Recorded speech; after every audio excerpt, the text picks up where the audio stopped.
Hello नमस्कार साथियों, मैं विकास, मैं जखास। कैसे हैं मेरे खास?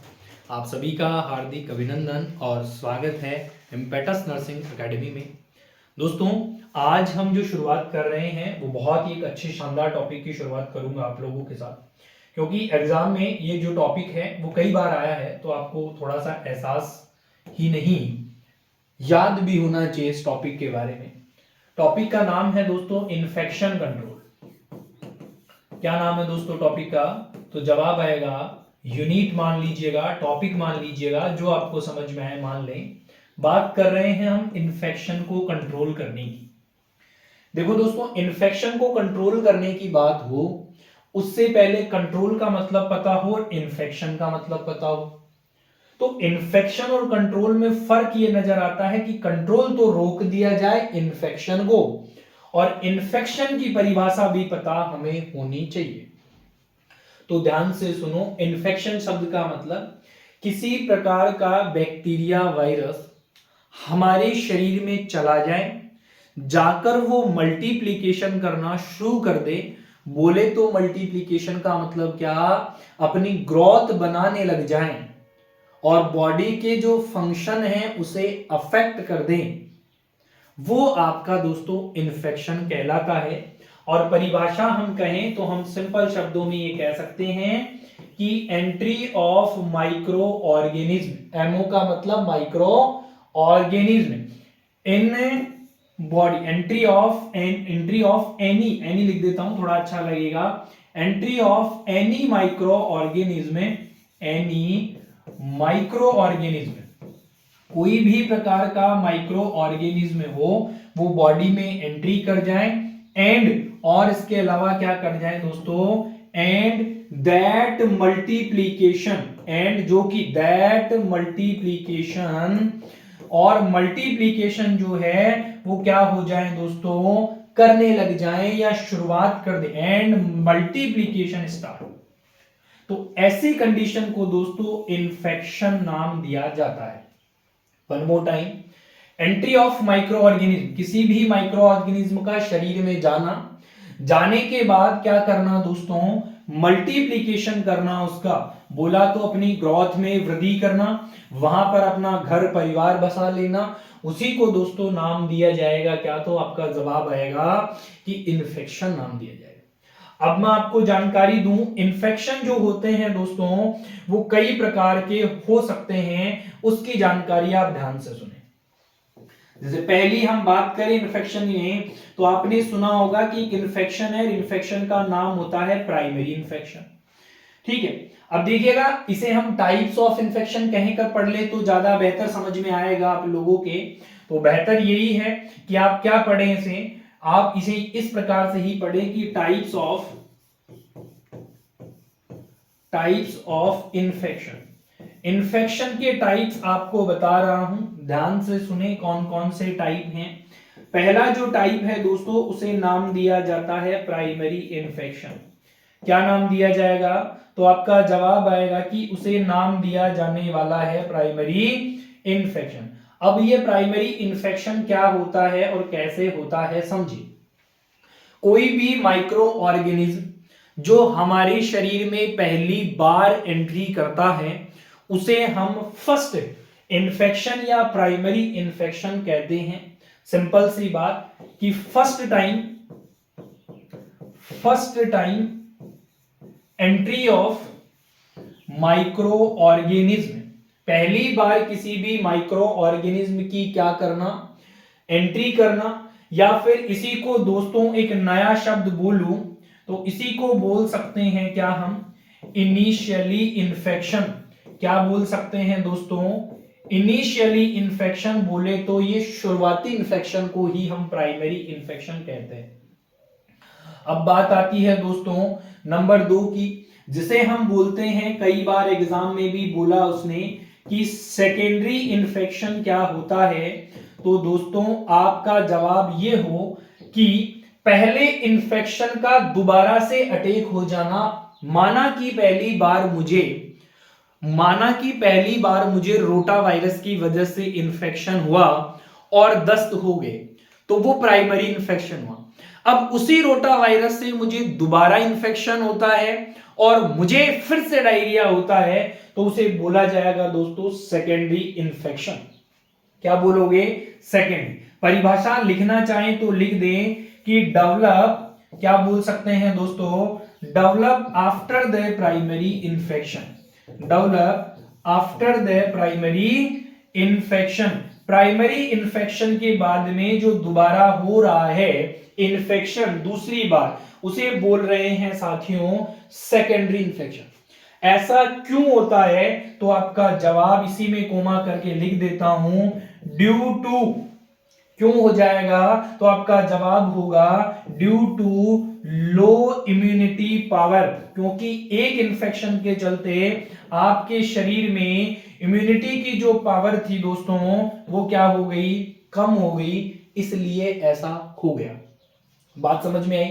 प्राइमरी क्या है, सेकेंडरी क्या है। आगे चलते हैं जानकारी को बढ़ाते हुए, और ध्यान से सुने दोस्तों। आपसे मैं पूछना चाहता हूं कि हमारे इस भारत देश में दो क्वेश्चन बन जाते हैं इन्फेक्शन से।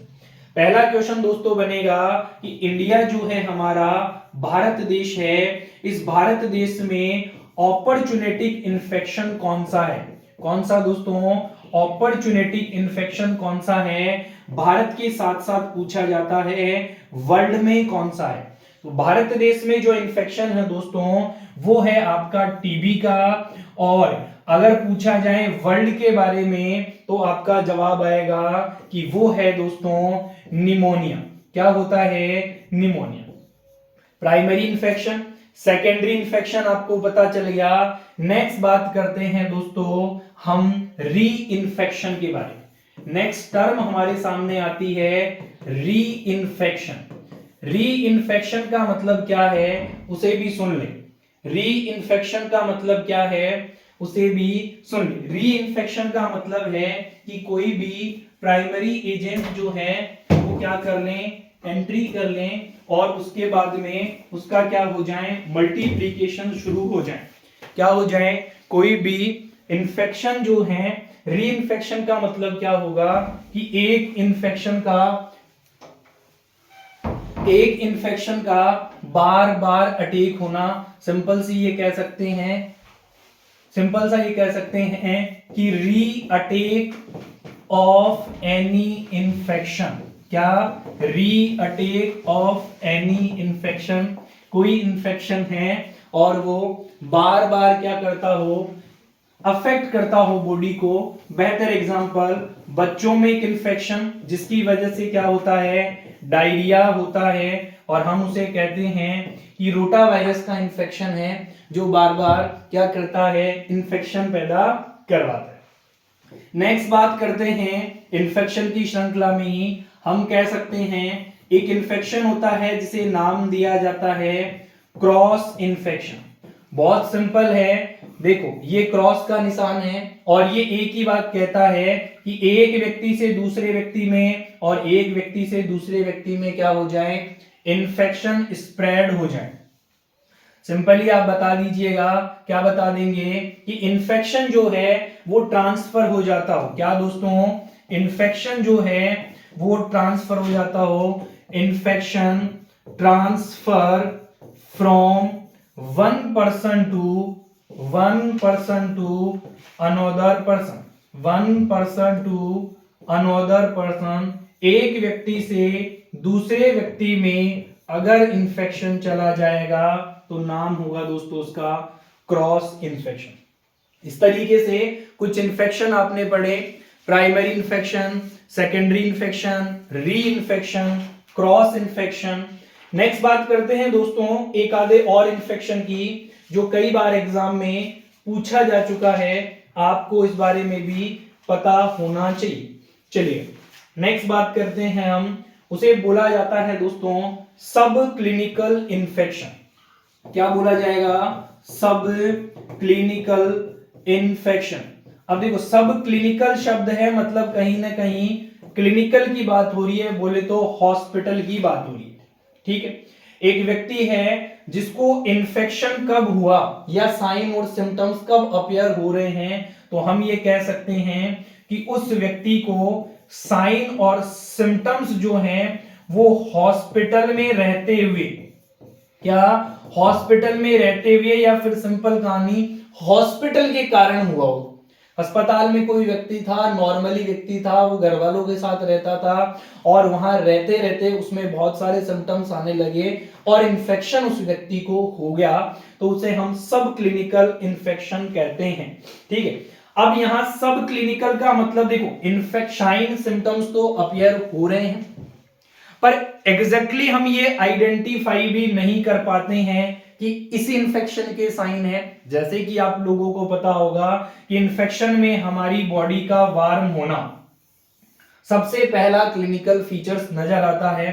बोले तो व्यक्ति को बुखार आना शुरू होती है, पर इन साइन और सिम्टम्स को हम किसी भी पर्टिकुलर डिजीज के साथ में क्या नहीं कर पाते हैं, एसोसिएटेड नहीं कर पा रहे हैं। इसका मतलब वो इन्फेक्शन कैसा है, सब क्लिनिकल इन्फेक्शन है। नेक्स्ट बात करते हैं इसके बाद में हॉस्पिटल में ही होने वाला एक इन्फेक्शन जिसे बोला जाता है नोजोकॉमियल इन्फेक्शन। उसे क्या बोला जाने वाला है, नोजोकॉमियल इन्फेक्शन के नाम से जाना जाने वाला है। ये तो बहुत बार और सबको पता होगा। इसी को दोस्तों दूसरे नाम से ऑल्सो नोन एज, इसी को दूसरे नाम से जाना जाता है हॉस्पिटल, क्या बोला जाता है, हॉस्पिटल एक्वायर्ड इन्फेक्शन बोला जाता है। ये बहुत बार और बहुत क्वेश्चन बनता है। कैसे होता है, ध्यान से सुनना। एक व्यक्ति जो हॉस्पिटल में है, माना कि कोई पेशेंट है और वो व्यक्ति हॉस्पिटल में क्या हो गया, हॉस्पिटलाइज्ड हो गया दोस्तों। क्या हो गया, हॉस्पिटलाइज्ड हो गया। जब वो घर से गया था तो उसे किसी दूसरे प्रकार का इन्फेक्शन था या नहीं था, हम ये कह सकते हैं। हॉस्पिटल में जाने के बाद जाते ही उसे 1 घंटे में ही इन्फेक्शन हो गया, मान लो पहले हार में, तो इसका मतलब कभी भी हॉस्पिटल एक्वायर्ड इन्फेक्शन नहीं है। वो तो वो इन्फेक्शन है जो क्या होगा दोस्तों, आपके घर का इन्फेक्शन है, बोला वो तो हाउस होल्ड है, या फिर उसे हम बोल सकते हैं कि वो तो ऑलरेडी आपकी कम्युनिटी का दोस्तों इन्फेक्शन है।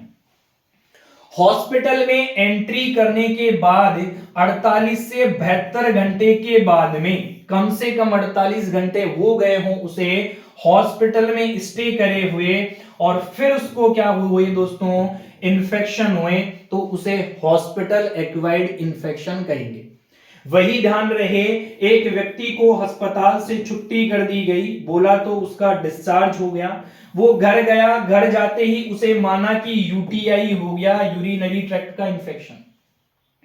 इसका मतलब ये नहीं है कि उसे वो इन्फेक्शन घर का हुआ है। क्यों? क्योंकि फिलहाल वो हॉस्पिटल से आया है, तो कब तक हॉस्पिटल एक्वायर्ड में इंक्लूड करा जाएगा, तो वही जवाब आए 48 से 72 घंटे का समय निकल चुका हो घर जाने के बाद में। मैक्सिमम कम से कम 72 घंटे इंक्लूड करते हैं हम। अगर 72 घंटे हो गए घर गए हुए, अप्रोक्सीमेटली कितने दिन हो गए, 3 दिन और 3 रात हो चुकी है, फिर आपको इन्फेक्शन हो दोस्तों, तो उसे हम हाउस होल्ड इन्फेक्शन कह सकते हैं। अगर 72 घंटे के अंदर अंदर होगा तो उसे हॉस्पिटल एक्वायर्ड इन्फेक्शन ही कहा जाएगा। क्लियर बात है। वही एक शब्द मैंने थोड़ी देर काम में लिया और मैंने कहा कि कम्युनिटी एक्वायर्ड इन्फेक्शन क्या होता है। तो बहुत सिंपली ध्यान देना है कि ऐसा इन्फेक्शन जो आप जिस सोसाइटी में, जिस कम्युनिटी में रहते हैं, उसकी वजह से आपकी बॉडी में आ जाए, तो उसे नाम दिया जाएगा कम्युनिटी एक्वायर्ड इन्फेक्शन। क्लियर है। तो इस प्रकार से कुछ इन्फेक्शन की कहानी मैंने आपको बताई है। इन्फेक्शन कंट्रोल की यूनिट हम शुरू करें हैं और उसमें यह बताया कि कितने प्रकार के इन्फेक्शन है। धन्यवाद आज के लिए। कर दिखाएं कुछ ऐसा कि दुनिया करना चाहें आपके जैसा। Thank you everybody. मिलते हैं नेक्स्ट क्लास में। आज के लिए इतना ही।